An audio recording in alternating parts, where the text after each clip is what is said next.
Welcome to the Crash Course, your go-to podcast with Greg Watson and Stephanie Moran. Discover expert advice on navigating legal claims and winning strategies. Tune in now and stay ahead of the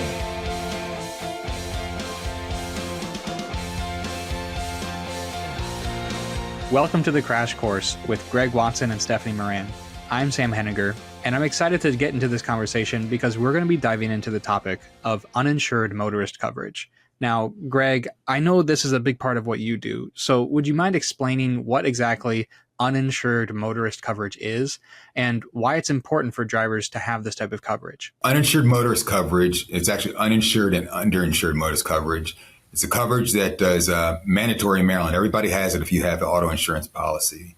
And it covers you in a case where a vehicle is perhaps an unknown vehicle strikes you, the hit and run vehicle, or in the case where you get hit by somebody and that vehicle doesn't have adequate insurance to cover you, that's underinsured motorist coverage, then what happens is your own insurance, in the case of a phantom vehicle striking you, your own insurance will stand in the shoes of the person who hit you, and you make a claim against your own policy.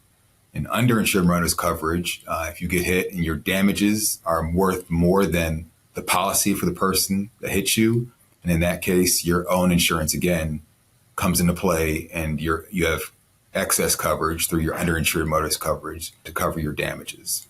What might some other common scenarios be where this type of coverage comes into play? The fact of the matter is, unfortunately, a lot of people in Maryland drive bare bones without insurance. So it's pretty common, unfortunately. Also, because some drivers in Maryland drivers get insured in Virginia, our neighboring state, and Virginia does not require auto insurance. So a lot of people, unfortunately, get registered in Virginia and drive around in Maryland and cause accidents. So it happens, unfortunately, pretty frequently. Like Greg said, we refer to it as uninsured motorists, but that's how Maryland kind of groups it. But as Greg said, it implies to uninsured when the person that hits you has no insurance at all, but it also applies if the person that hits you is underinsured.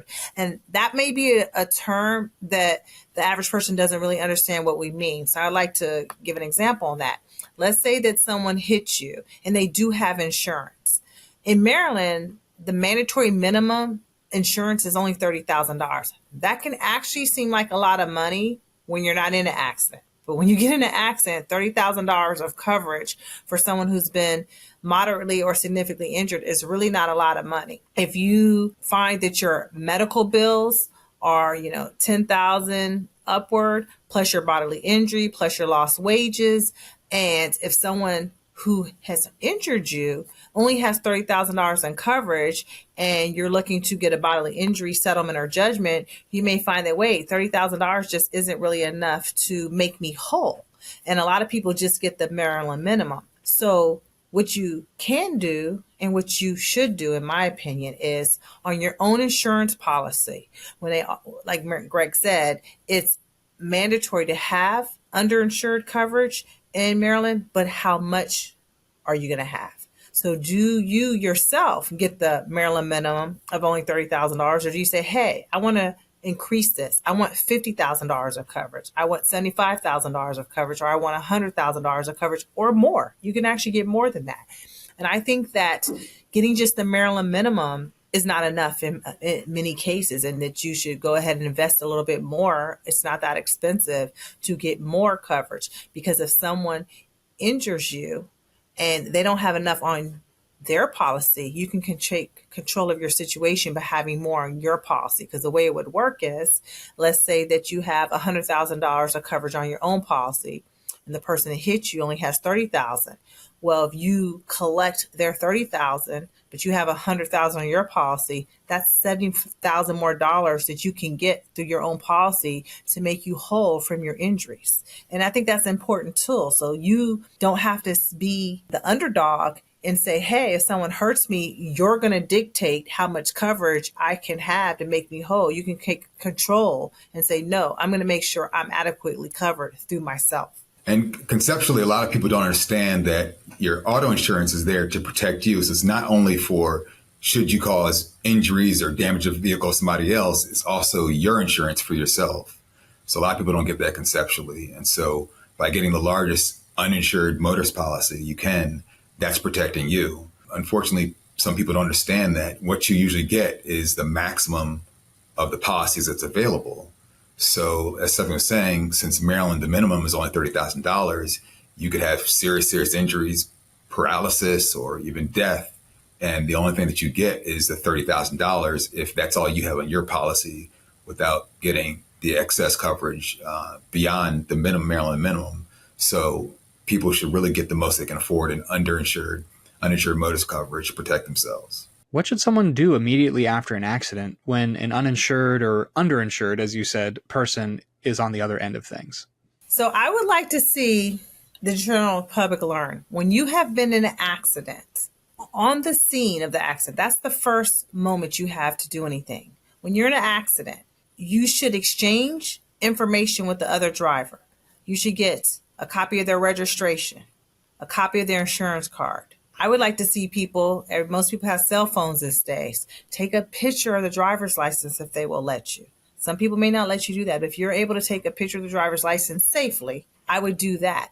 I would take a picture of the cars, both cars, and the license tags on the car. If you're seriously injured in an accident, you should call 911 to have medical help come and the police. If the police come on the scene, they're very typically good about helping exchange information. But don't just rely on the police. If you are physically able to take pictures of the tag and the registration and things of that nature yourself, you should ask to do that as well in case something doesn't make it properly to the police report. Then after that, if you need to go to the hospital, if you're injured, go to the hospital, go get that first day of medical treatment. But at the moment you are capable, you should call a lawyer. Many people think that they know how to handle things. Oh, I don't need a lawyer. A lot of people make the first mistake by contacting the insurance company directly and getting recorded on a call where they don't really know the pros and cons of the things they may say. And that is really the first moment you have that you need help, you need protection. You're injured, you may think, hey, no big deal, I can get on the phone. Or sometimes people think they're not injured at the moment of the accident. It's not a very serious accident. They feel, hey, my car's damaged, I can drive off the scene, I'm okay. They call and report the accident, it's recorded, and they say, oh, I'm not injured. Then they wake up the next day with back pain. Then they come in, or they come and get the police exchange report, and they find out the person has no insurance or is underinsured, and you don't know what to do. So the very first step is to get an attorney and call an attorney to find out what to do. That's the first step. That attorney will contact typically both insurance companies to make the claim for you or to get the claim set up, make sure they know who's who, and to determine what type of coverage exists. If you do that early on, you're going to be in a better position to navigate your case forward, to learn, do I have to go through my own policy for uninsured or underinsured? Do they have adequate coverage? And the best way to do that is with the help of an attorney. I also add to keep in mind that if it is or becomes a uninsured, underinsured motorist claim, that your insurance company is standing in the shoes of the other driver who's either left the scene or who doesn't have adequate insurance. So you want to be careful about the statements you make after it's been determined it's an underinsured or uninsured motorist claim, because legally, in a sense, they are your adversary. The claim is proceeding normally as though that was the insurance company for the party that hit you. And if I could add to it, and that's why I go back to saying that after the accident, after getting the exchange of information, either with the driver directly or with the police, you want to contact an attorney, because a lot of people think, hey, I'm just talking to my own insurance company, and it's okay because they're there for me. But like Greg just pointed out, if you're going to end up having to pursue an underinsured or uninsured claim, even though that's against your own policy, they now are kind of also the adversary. So those initial statements that may be made and those comments can become very important, because most people aren't going to know at that initial point of impact that they're going to have to go under an underinsured or uninsured claim. So that's why it's important to have that buffer. Let the attorney call the insurance company for you and set up the claim. So, how does uninsured motorist coverage interact with other insurance coverage, like liability insurance, or we had a whole other episode about personal injury protection? Let's focus for a moment on underinsured, which is different than uninsured. So underinsured is what we were talking about, where the person may have insurance, and if it's Maryland, they're going to at least have $30,000 of insurance because that's the Maryland minimum. So let's say the way there could be an interaction is if your claims are worth, let's just say 50,000, but the person who injured you only has 30,000 available on their policy. So the ideal scenario would be you would collect the 30,000 from that person who injured you's policy, and then you would, under their liability policy for bodily injury, then you would contact your own insurance company. You would then seek to recover the remaining 20,000 under your policy to make you whole for the $50,000. And so in that instance, you have the other person's liability insurance that's now paid you money. And then you're going to have your underinsured policy paying you money under an uninsured claim. So you're using both types of policies. And then if you have property damage, there's also portions of that. Liability insurance and bodily injury insurance are usually two different parts of a policy. So the person who injured you would have bodily injury coverage, and then they should hopefully have property damage coverage to cover you. So if your car needs to be repaired or is totaled, you would collect property damage money, or they would pay off the lender up to the value of the property damage. So you would have property damage coverage and bodily injury coverage. Now, let's say that the person who hit you also doesn't have enough money to satisfy your car's damage. Maybe your car was totaled and they don't have enough on the policy. You may have to tap in under your when you're going through your underinsured claim.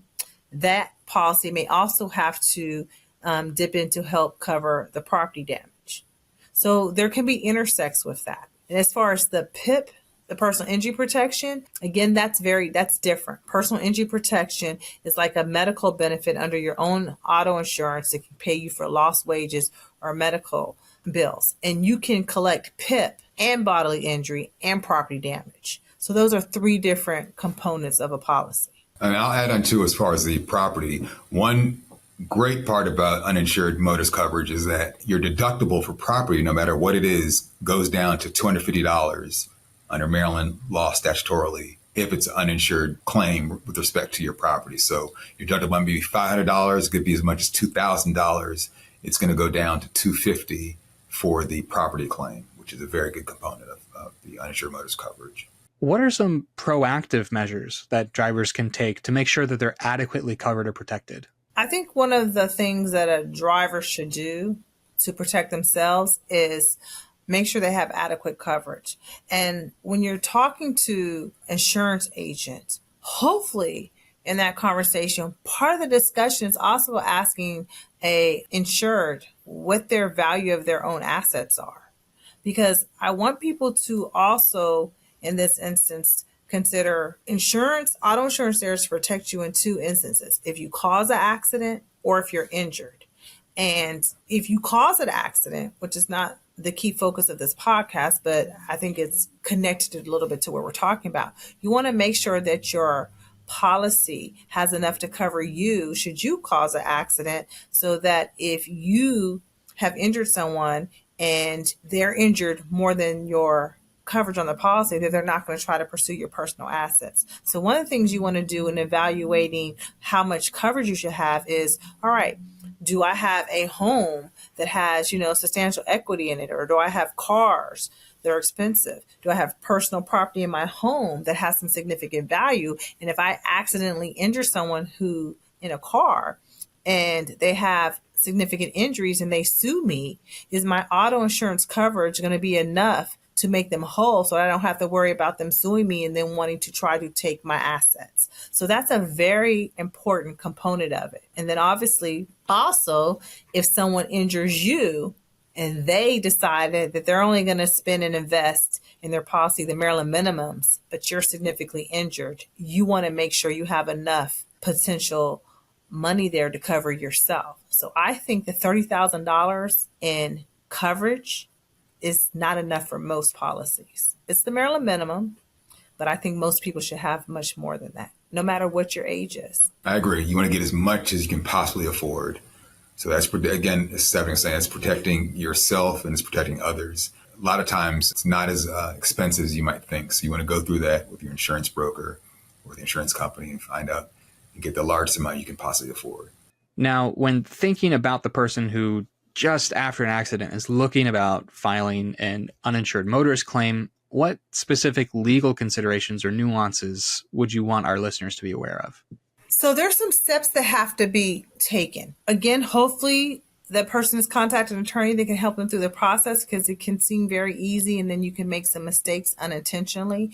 And sometimes you can talk to an adjuster who doesn't quite know how it all works too. I mean, adjusters out here are often very knowledgeable, but there's sometimes been faced some adjusters who've made some inaccurate statements that we've had to correct or show them that there is value.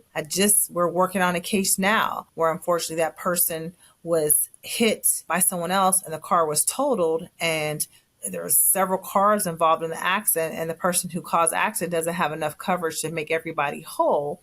And the person had to file a claim under their own insurance, under underinsured. And at first blush, the adjuster said, well, we're only going to pay XYZ for your property damage because you did a type of policy where there was like a stated value on the car damage, but this is an underinsured claim. So then we got involved and realized, wait a second, we're going underinsured, not the person's regular policy, as if they caused the accident, and they were now able to tap into a gold mine of other money because the person had $100,000 underinsured policy, even though they had, in my view, made a mistake of agreeing that their car was only worth a set amount of money, because the car was actually worth more than they agreed for stated value. So instead of getting that stated value, they're now able to tap into the underinsured part of the policy and get the true value of the car as opposed to the stated value, because the underinsured component of the policy is based on someone else causing the accident. And now they're able to dip in that. So that was very important. Stephanie, Greg, thank you again. I've learned so much, and I think our listeners have as well, about these nuances when it comes to uninsured, underinsured motorist claims. To sum everything up, I'm hearing a key theme that people are typically underinsured, and you have to be aware that if you get into an accident, there's a pathway for you to get the coverage you need from your own policy if you know what you're doing, if you're working with a good lawyer. So what else would you add, or how would you sum up the conversation we've had this episode? Well, one thing I would like to sum up, because this is a podcast that's meant to give legal information. We're not giving legal advice. And we've talked a lot about uninsured and underinsured, but there are some technical statutory steps that we did not go into in this podcast that one has to do to be able to invoke the policy. So we'll keep that for possibly another podcast. So again, one of the takeaways should be that you should get a significant amount of uninsured, underinsured, but you should also contact an attorney if you're involved in an accident, so they can help navigate through how to invoke these benefits of your policy if you need them, and to make sure it's done properly, because you have to do certain notifications in a certain way before you take money from the person's policy that injures you. You have to notify your own insurance company in a certain manner, and you want to make sure you do so timely, because there's statute of limitations to make sure you don't do it incorrectly that can then deprive you of the ability to get that fund invoked for yourself. I mean, you summed it up well. I mean, if you have insurance in Maryland and you get hit by a driver who it runs off, there's still a pathway to recovery. And that's so encouraging to know. This has been The Crash Course with Stephanie Moran and Greg Watson. I'm Sam Henninger. Remember to like, subscribe, and share, because just like Stephanie alluded to, we're going to have some deeper, more interesting conversations as we continue. Thank you again.